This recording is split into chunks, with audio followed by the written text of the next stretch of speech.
দাসপুরে vote প্রচারে একেবারে ভিন্ন পথে হাঁটছেন তৃণমূল প্রার্থী। মাইক মিছিল বা বড় সভার ভিড়ের পাশাপাশি তিনি বেছে নিয়েছেন সরাসরি মানুষের সাথে যোগাযোগের এক অভিনব উপায়। প্রতিদিন সকালে নিয়ম করে নিজের মোবাইল ফোন থেকেই কথা বলছেন সাধারণ মানুষের সাথে। ভোটারের হৃদয় ছোঁয়ার চেষ্টা তৃণমূল প্রার্থীর।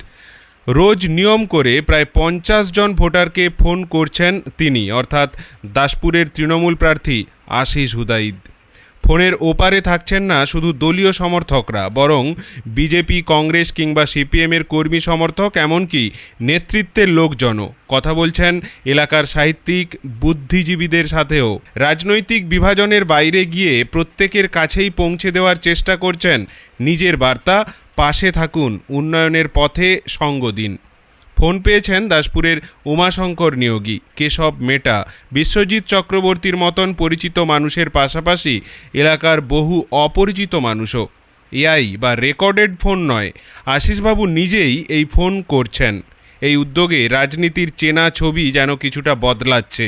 যেখানে সাধারণত বিরোধীদের সাথে দূরত্ব বজায় রাখাই নিয়ম, সেখানে প্রার্থীর এই সরাসরি যোগাযোগ অনেকের কাছেই নজর কাড়ছে। ফোনালাপে কেউ জানাচ্ছেন এলাকার সমস্যা, কেউ আবার তুলে ধরছেন ব্যক্তিগত অভাব, অভিযোগ। মন দিয়ে সবই শুনছেন প্রার্থী, দিচ্ছেন আশ্বাসও। স্থানীয়দের একাংশের মতে এই ধরনের ব্যক্তিগত যোগাযোগ ভোটের রাজনীতিতে নতুন মাত্রা যোগ করতে পারে। আবার বিরোধী শিবিরের কেউ কেউ এটিকে কৌশলী পদক্ষেপ বলেই মনে করছেন। তবে সব মিলিয়ে দাসপুরের এই ফোন প্রচার ইতিমধ্যেই চর্চার কেন্দ্রবিন্দুতে। ভোটের আগে এমন অভিনব প্রচার কতটা প্রভাব ফেলবে তা সময়ই বলবে। তবে মানুষের দরজায় নয়, সরাসরি ফোনে পৌঁছে যাওয়ার এই প্রচেষ্টা যে রাজনৈতিক মহলে নতুন আলোচনা তৈরি করেছে তা তো বলাই যায়। 2021-এ এই দাসপুর বিধানসভায় তৃণমূল 1,14,753টি ভোট পায়। বিজেপি পেয়েছিল 87,911টি ভোট, আর বামেরা ভোট পায় 17,045টি। আশিসবাবু নিজের জয় নিয়ে বেশ আশাবাদী। তাঁর কথায়, আমি মানুষের মাঝে থেকে মানুষের জন্য কাজ করতে এসেছি। দাসপুরের সর্বস্তরের মানুষের আশীর্বাদ এবং তাদের মনোভাব, অভাব, অভিযোগ বুঝতেই তাঁর এই বিশেষ উদ্যোগ বলে তিনি জানিয়েছেন। Good morning. Good morning. আপনার ওখানে তো আজকে আমরা মিছিল স্টার্ট করব ওই সুলতাননগর থেকে। আমরা গোপীগঞ্জ অভিমুখে আমাদের যদি কোনোভাবেই আসেন বা রাস্তার ধারে যদি পাই, আমরা এ দিয়ে কলাইকুণ্ডুতে পাস করব নিশ্চয়ই 10টা, 10:15। হ্যাঁ হ্যাঁ হ্যাঁ হ্যাঁ। আর শুনুন, আর আমার আর মাকে আমার শ্রদ্ধা, সম্মান, প্রণাম জানিয়ে দিন।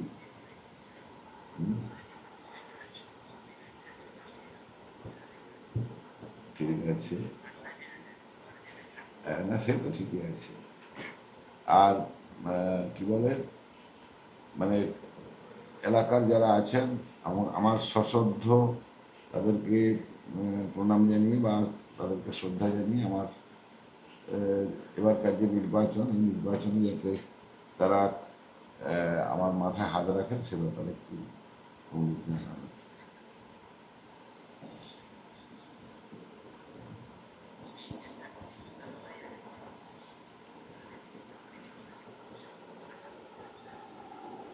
ওখানে আমাদের ভালো সিরিয়াল শিল্পী আসছেন। হ্যাঁ হাসানুর সাহেব, আরে আপনাকে তো 2 দিন চেষ্টা করেছি আপনাকে পেতে। শরীর কেমন আছে বলুন? শরীর ঠিক আছে, সব চলছে যা চলা। আচ্ছা, মোটামুটি নির্বাচন তো আর কয়েকটি দিন বাকি, যেন মানে কি বলবো, মুহূর্ত যেন আমার দিকে ছুতে চায়, এরকম আর কি।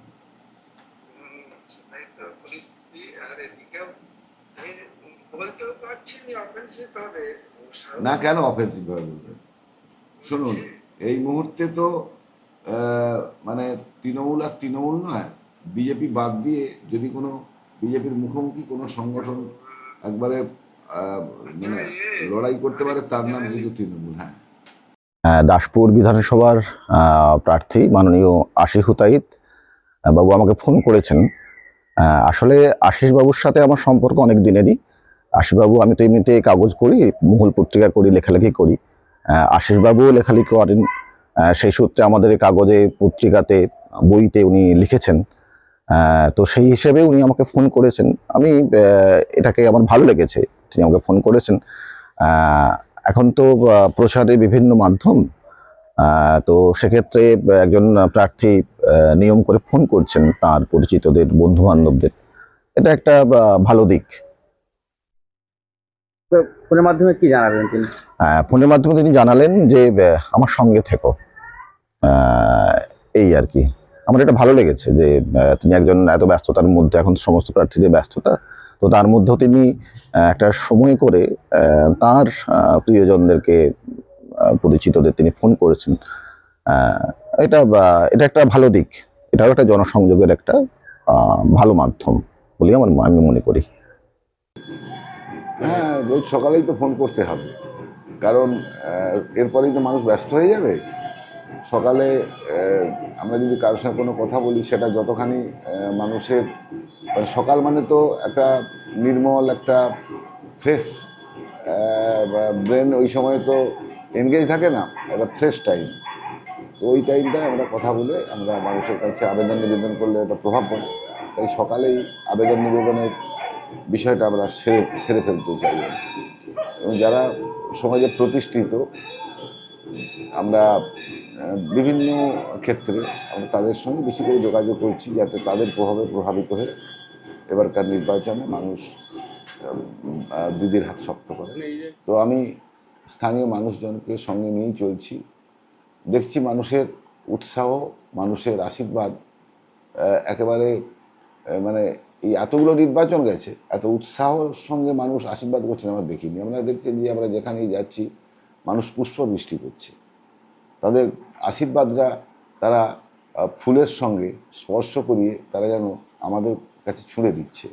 শুধু তাই নয়, আপনারা দেখেছেন যে আবেগ কিভাবে ঝরে পড়েছে। তারা কখনো মালা পরিয়ে দিচ্ছে, কখনো আদিবাসী ভাইরা তারা মাথায় পাগড়ি বেঁধে দিচ্ছে, তারা কখনো সঙ্গে নিয়ে তারা তাদের রীতি অনুযায়ী তারা তাদের নাচের মধ্য দিয়ে সম্মান জানাতে চাইছে। যারা হরিনাম সংকীর্তন করে, যারা শক্তি সাধক, তারাও আমাদেরকে আঁকড়ে ধরে তারা জানিয়ে দিচ্ছে যে কী বলবো, ভারতবর্ষের ঐতিহ্যকে তোমরা রক্ষা করো। এই লড়াই করার জন্য তারা আমন্ত্রণ জানিয়ে দিয়েছে যে ঠাকুর দেবতা নিয়ে, ঠাকুর তো কারো কাছে বন্ধক থাকে না, তো যেন মনে হয় যে কয়েক বছরের লিজ নিয়ে নিয়েছে রামচন্দ্রকে ওই বিজেপিরা। তারা বলছে যে আমার রাম পুরুষোত্তম পিতৃসত্য পালনের জন্য চতুর্দশ বর্ষ বনে গেছিলেন, আর প্রজাদের মনোরঞ্জনের জন্য কথা রাখতে তিনি নিজের স্ত্রীকে, সীতাকে তিনি জ্বলন্ত চিতায় তুলে দিয়েছিলেন। তো আজকে রাজার কাজ ছিল খাদ্য, বস্ত্র, বাসস্থান দেওয়া, নিরাপত্তা দেওয়া। রাজার কাজ হচ্ছে যখন অসুখ বিসুখ হয় পাশে দাঁড়ানো। আর ভারতবর্ষের রাষ্ট্রপ্রধানদের কাজ কি দেখছি আমরা দেখছি যে তারা কাজ কেড়ে নেয়, 100 দিনের কাজ কেড়ে নেয়। তারা মানুষের নিরাপত্তা দেওয়া তো দূরের কথা, মানুষকে তারা তাদের দেশহীন করার চক্রান্তে, ষড়যন্ত্রে লিপ্ত হয়। আমরা দেখছি যে বাঙালিকে বাংলা ভাষায় কথা বলার অপরাধে তাকে বাংলাদেশি তকমা দিয়ে বাংলাদেশে পুশব্যাক করে দেওয়া হয়। এই জাতীয় গভীর ষড়যন্ত্র তারা প্রত্যেকে কিন্তু দেখতে পাচ্ছে। সেই গভীর ষড়যন্ত্রের বিরুদ্ধে মানুষ কিন্তু আজকের পথে নেমেছে। বয়স 20/1/2061, না এটা ভুল বললাম, 1961, প্রায় ওই 65। তো আমার পরিবারের সদস্য 26 জন।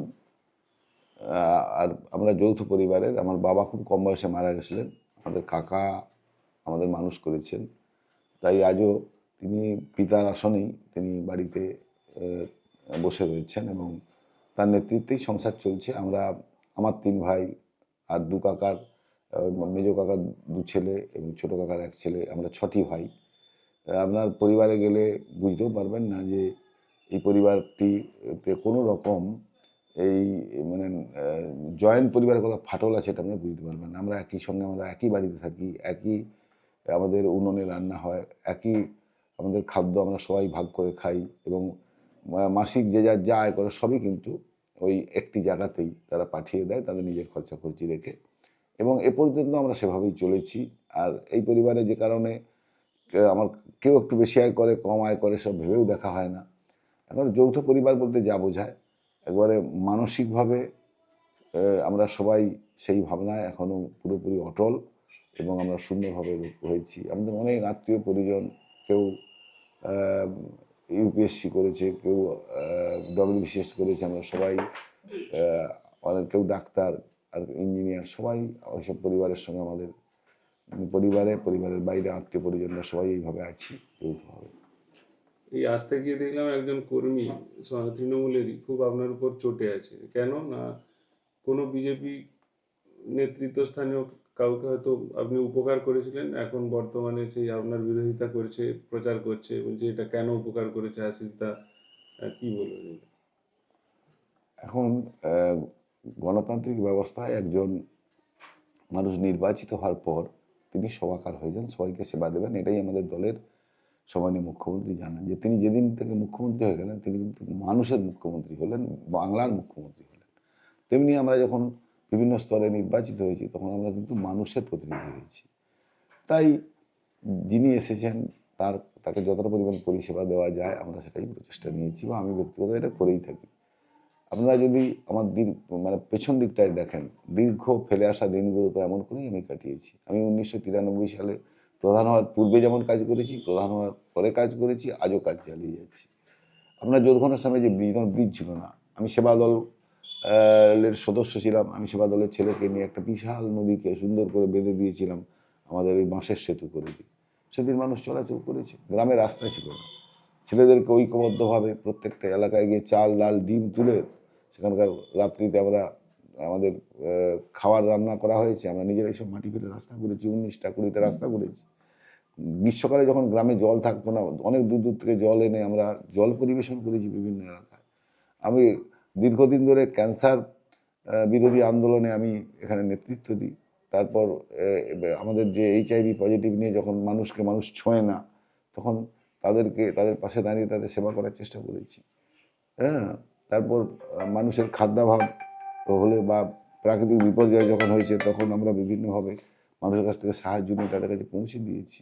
একাই তো একচার করেছি, তো সেই রীতি তো আর সেখান থেকে সরে যেতে পারিনি, সেটা সমানে চলেছে। আর পরবর্তী সময়ে পরিবার আমাদের উদারতা শিখিয়েছে, যে অতিথি দেব ভব, বাড়ি থেকে এলে তাকে সুন্দর করে তার সঙ্গে ব্যবহার করা, ক্ষুধার্তকে খাদ্যদান করা, এটা আমাদের বাবা মা আমাদের পরম্পরা শিখিয়েছে। আর গণতান্ত্রিক ব্যবস্থায় যে রাজনীতি আমাদের বিভিন্ন লোক বিভিন্ন রাজনীতি করতেই পারে, আমার সেটা কিছু বলার নেই। কিন্তু কিছু মানুষ আছেন যারা গণতান্ত্রিক ব্যবস্থা থেকে সুযোগ সুবিধা নিয়ে তারা অযথা মানুষকে অপমান করার জন্য তারা ষড়যন্ত্র করে, এবং সেই ষড়যন্ত্র হয়তো কেউ করছে, তাদের লক্ষ্য করছে, তাই তারা অভিমানের সাথে কথা বলতেই পারে।